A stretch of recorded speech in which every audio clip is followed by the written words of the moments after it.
फटी धोती नंगे पांव एक मजदूर तहसील में जाके बोला, हुजूर जन्म का प्रमाण पत्र चाहिए। अधिकारी बोला, कब पैदा हुए थे बताइए। मजदूर बोला, हुजूर उस साल पैदावार बहुत कम हुई थी क्योंकि खेत में बहुत चूहे थे।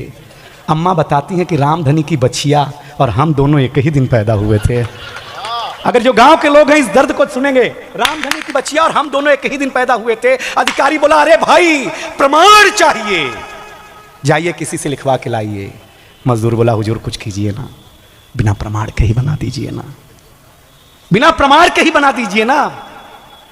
अधिकारी बोला तुम गरीब जनता हो, बड़ी भोली हो, इस देश में राम को जन्म का प्रमाण पत्र देना पड़ा, तुम किस खेत की मूली हो? वाह वाह। इस देश में राम को जन्म का प्रमाण पत्र देना पड़ा, तुम किस खेत की मूली हो? हुजूर ऐसी सोच रखने वाले पाषाण हैं, राम तो अपने आप में खुद एक प्रमाण है, बना दीजिए ना दया खा के। अगर बना दिया ना तो राम जी का दर्शन करूंगा अयोध्या जाके।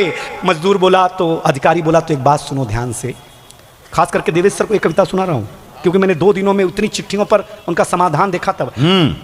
अधिकारी बोला, तो एक बात सुनो ध्यान से, जाओ लिखवा के लाओ प्रधान से। हुजूर प्रधान उनके पास नहीं जाएंगे, अगर गए तो फिर वापस नहीं आएंगे। वापस नहीं आएंगे इसका मतलब समझाएंगे? अरे हुजूर अम्मा बताती हैं वो हमारा शौचालय खा गए,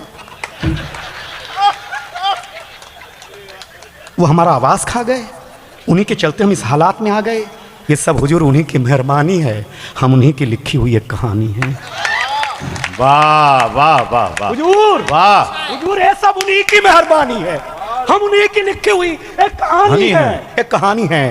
अरे हुजूर आपके सामने ये गरीब, ये फटा धोती पहना हुआ नंगे पांव बेवाई फटी हुई आदमी हाथ जोड़ेगा। आप खुद ही सोचिए ना, जो सड़क शौचालय आवास सब खा गया हो, वो क्या मुझे जिंदा छोड़ेगा? हुजूर बड़े लोगों, हुजूर हुजूर न जाने ये दुनिया हमारे साथ ऐसा सलूक क्यों करती है। हुजूर न जाने ये दुनिया हमारे साथ ऐसा सलूक क्यों करती है। अगर आपका पेट कलम तो हमारा भी कुदाल भरती है। वाह, मेहनत से खाते आज कुदाल भरती है। तो सुनेगा अंतिम 2 पंक्तियों में शंकर भैया कहना चाहता हूं, इतना सुनने के बाद देवेश सर आपके चरणों में पंक्ति, इतना सुनने के बाद उस अधिकारी की आंखों में आंसू, हाथ में कलम के रूप में एक शस्त्र था और 2 मिनट के भीतर उस मजदूर के हाथ में जन्म का प्रमाण पत्र था।